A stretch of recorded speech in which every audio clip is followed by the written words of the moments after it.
রাশিয়ার সেন্ট পিটার্সবার্গে ইউক্রেনের হামলার ভয়াবহ প্রতিশোধ নিয়েছে রাশিয়া। স্থানীয় সময় শনিবার রাত ও রোববার ভোরে ইউক্রেন জুড়ে আকাশপথে জোরালো হামলা চালিয়েছে রুশ বাহিনী। কিয়েভের দাবি, ঐতিহাসিক চেরনোবিল পারমাণবিক বিদ্যুৎ কেন্দ্র সংলগ্ন একটি এলাকাকে নিশানা করেছে মস্কো। ইউক্রেনের প্রেসিডেন্ট ভলোদিমির জেলেনস্কির অভিযোগ, চেরনোবিলের কাছে ব্যবহৃত পারমাণবিক জ্বালানি সংরক্ষণাগার লক্ষ্য করে ড্রোন হামলা চালিয়েছে পুতিন বাহিনী। হামলায় একটি ভবন ক্ষতিগ্রস্ত হয়েছে বলে জানিয়েছে আন্তর্জাতিক পারমাণবিক শক্তি সংস্থা IAEA। যদিও বিকিরণের মাত্রা স্বাভাবিক এবং সেখানে সংরক্ষিত জ্বালানি ক্ষতিগ্রস্ত না হওয়ার দাবি করেছে ইউক্রেনের রাষ্ট্রীয় সংস্থা এনার্গোয়াটম।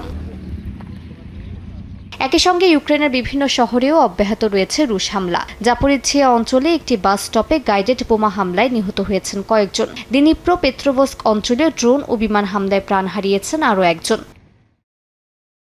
ইউক্রেনের দাবি, এক রাতে রাশিয়া 236টি ড্রোন ছুড়েছে, যার অধিকাংশই প্রতিহত করা হয়েছে। অন্যদিকে রাশিয়া বলছে তারা ইউক্রেনের পূর্বাঞ্চলে শেভচেঙ্কো বসতির দখল নিয়েছে এবং শত শত ইউক্রেনীয় ড্রোন ভূপাতিত করেছে।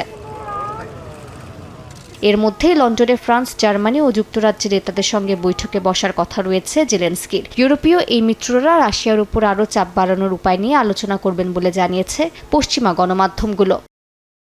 এদিকে ফাইন্যান্সিয়াল টাইমসের এক প্রতিবেদনে বলা হয়েছে, গেল মাসে কিয়েভ সফরে আসা রুশ ধনকুবের রোমান আব্রাহামোভিচের মাধ্যমে পুতিনের সাথে সরাসরি বৈঠকের বার্তা পাঠিয়েছিলেন জেলেনস্কি। প্রস্তাবে যুদ্ধবিরতির সময় মুখোমুখি আলোচনার কথাও ছিল, তবে বর্তমানে এমন বৈঠকের প্রয়োজনীয়তা নাকচ করেছেন পুতিন। মালিহা সুহরওয়ার্দী, সময় সংবাদ।